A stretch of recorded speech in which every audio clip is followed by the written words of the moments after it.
So Google Notebook LM just came out with a brand new feature, and I'm really starting to love this tool. Whilst Perplexity just came out with their Spaces, which is kind of like a version of Google Notebook LM, but also with access to the internet, which is the differentiating factor here, Google Notebook LM is still free. You gotta pay $20 for the Perplexity version. But with this little update, I'm really starting to like Google and what they're doing, because recently I've been kind of losing faith in Google. Their search is just absolute dog's breakfast, but this new tool with Google Notebook LM, or this new update, I should say rather, is really good. So we all know that you can, put a bunch of resources and then the notebook itself will only reference those resources. You can create study guides really easily. It's a fantastic tool. I can't recommend it more. But the new audio version where it lets you generate a podcast from the information that you've given it, which already is mind-blowing because it sounds really natural. You can now customize that podcast, which is a wonderful idea. So let's say in this instance, we're writing a travel guide blog with Google Notebook LM. We can focus that conversation on a particular topic, which is really smart and really useful. So for example, this is all information about traveling around the Chilean Patagonia. So I've got here, do not mention the company names and the resources, focus on the must-see places in the Patagonia and the gear that I should take there. The audience listening are 35-year plus and into the outdoors. I'll click generate and it'll create a really realistic podcast for me.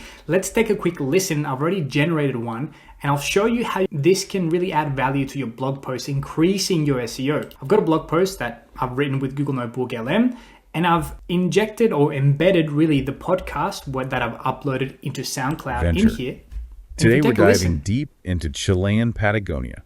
It's a dream destination for anyone who loves the outdoors. Being read out as a podcast. Huge mountains. And the thing here is that it allows you to add more variety to your content in your blog post. So if I don't want to read it because I'm busy, I can just listen to the podcast. But also it adds a lot more accessibility to your podcast. People with vision impairments or whatever can just listen to the whole thing in a very entertaining way. I really like this. Nice little win from Google. They're slowly starting to win my trust back with this one. Check it out. It's free at Google Notebook LM. Cheers.